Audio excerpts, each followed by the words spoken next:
Olá, queridos, a paz do Senhor Jesus, tudo bem? Meus irmãos, hoje eu quero fazer um estudo diferente, né? Vou colocar os textos na tela, a gente vai estudar junto, a gente vai aprender junto, né? E eu tenho certeza que vai ser muito edificante, né? Vai ser um alimento para nossa alma, tá bom? Vamos lá para os textos então. Deus abençoe. Vamos lá, irmãos. 1 Coríntios 15, versículo de número 32. Aqui Paulo vai dizer o seguinte: Se como homem lutei em Éfeso contra as feras, qual foi o meu proveito se os mortos não ressuscitam? Comamos e bebemos, porque amanhã morreremos. Olha o que o apóstolo Paulo vai dizer: Se como homem eu lutei em Éfeso contra as feras. Irmãos, Paulo está dizendo aqui que tem uma luta constante. Tem uma luta constante por você ser cristão. Aqui ele diz que lutou contra feras. Pode ser que você também tenha suas feras para você poder lutar. Tem os seus pecados para você poder lutar. E Deus espera que você lute contra eles.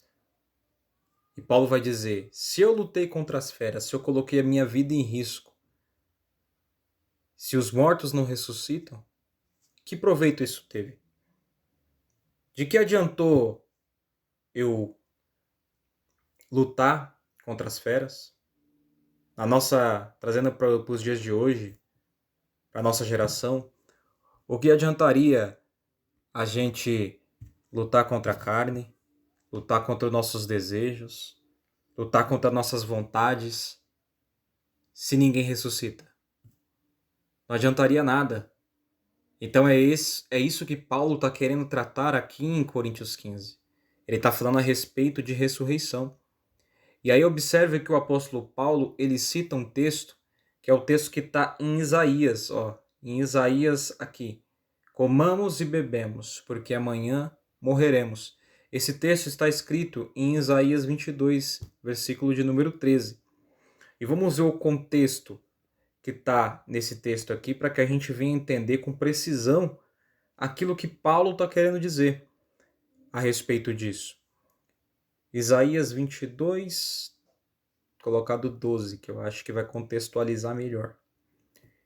E diz assim: naquele dia, isso é uma profecia que Isaías está falando.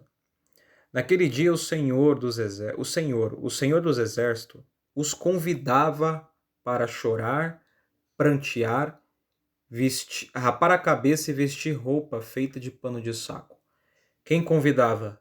O próprio Deus. O próprio Deus estava convidando o povo para chorar. Ele estava convidando o povo para se arrepender dos seus pecados, porque se a gente olhar o que vem acima, no contexto acima, vai falar a respeito do que o povo de Israel estava pecando e ia vir sobre eles grande destruição. Então Deus ele convidou o povo para se arrepender dos pecados, porque o povo ia morrer, ia haver morte, não ia haver vida por conta dos pecados. E Deus estava chamando o povo para o arrependimento, para se humilhar diante de Deus por causa dos pecados. Só que olha o que acontece. Porém, porém, o que se viu foi só festa e alegria. Então, irmãos, Deus estava chamando o povo para se arrepender, Deus estava chamando o povo para a salvação, só que o povo estava preocupado com festa.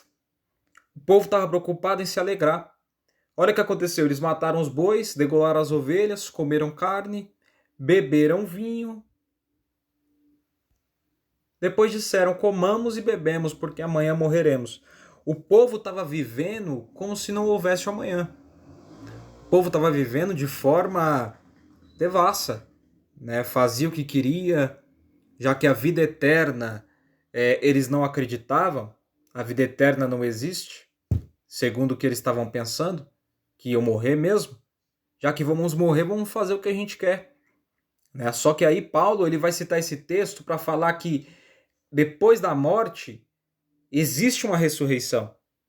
Vai falar que esse texto não é bem assim, como as pessoas pensavam, como eles diziam. Comamos e bebemos porque amanhã morreremos. Vamos fazer de qualquer jeito, fazer o que a gente quer, da maneira que a gente quer, ficar com quem a gente quer. falar o que a gente quer. Uma pessoa que não pensa na ressurreição e não entende que há de ressuscitar, ou para condenação, ou para salvação, ela vive a vida de qualquer maneira, fazendo o que bem entende. Só que quando a pessoa entende que há uma ressurreição, ela começa a viver uma vida voltada para a vida eterna. Por quê? Porque tudo que ela faz importa. Tudo que ela fala importa. As ações que ela faz importa. As obras que ela faz importa. Porque tudo isso está sendo escrito e registrado. Porque a Bíblia diz que tem um anjo, que ele tem um livro, que é o livro das obras. Então tem um anjo escrevendo tudo o que a gente está fazendo. Todas as nossas obras. Para quando chegar no dia do julgamento de Deus, ele apresentar para Deus. E então nós seremos julgados. Para a vida ou para a morte. Para a condenação ou para a salvação. Só que existe uma vida eterna. Lá em Coríntios, naquela passagem, o apóstolo Paulo estava tratando disso porque pessoas lá em Coríntios estavam deixando de acreditar na ressurreição. E aí ele começa a falar que Cristo ressuscitou e que por isso nós vamos ressuscitar. Ele começa a falar de coisas extraordinárias, espirituais, que nem todo mundo entende. E ele fala que existe uma ressurreição, que existe uma vida eterna. E eu quero te dizer hoje, eu quero te convidar hoje, porque é o mesmo convite que Deus fez no passado nessa profecia, Deus continua fazendo. Arrependam-se dos seus pecados. Deus está convidando você para se examinar. Deus está convidando você para se humilhar diante dele, se arrepender dos seus pecados, porque ele quer salvar. Ele quer salvar a todos os homens, a todas as mulheres, ele quer salvar a humanidade. Só que tem que haver arrependimento, porque se não houver arrependimento, não tem salvação. Então o apóstolo Paulo, ele estava tratando disso e dizendo que há sim uma ressurreição. E aí ele fala que não é para você conversar qualquer coisa, porque as más conversações corrompem os bons costumes. Porque tinham pessoas que estavam falando, não tem ressurreição, não tem nada disso. Vamos viver de qualquer maneira. Nós só temos uma vida. Então vamos fazer dela o que a gente bem entende. Só que eu quero dizer para você que existe uma vida após a morte. Aquele que está em Cristo passa da vida para a vida. E tudo que você faz, ele é contado. Se não fosse assim, Jesus não tinha dito, não ajunte tesouros na terra, onde a traça e a ferrugem consome. Mas ajunta tesouros no céu, porque lá ladrão não rouba, a traça, a ferrugem não corrói. Então Jesus ele não é contra você ajuntar tesouros, mas ele direciona os tesouros para o lugar certo. Se você vai viver a vida eterna no céu, se você vai viver a vida eterna no reino de Deus, você tem que viver essa vida direcionado para a vida eterna. Não faria sentido se você vivesse num estado, por exemplo, num país, e você está lá ficando um ano. Não faria sentido você juntar todas as suas riquezas e colocar lá. Faria mais sentido você pegar todas as suas riquezas e enviar para o seu país de origem. Começar a comprar casa no seu país de origem. Começar a investir na sua terra, porque você vai voltar para lá. E é disso que o apóstolo Paulo está falando. Vocês vão voltar para o reino de Deus. Então ajunte tesouros lá. Viva uma vida na qual você vai viver pela sua vida futura, pela sua vida eterna. A nossa vida terrena aqui, a gente vive em média 70, 90 anos, se viver com saúde.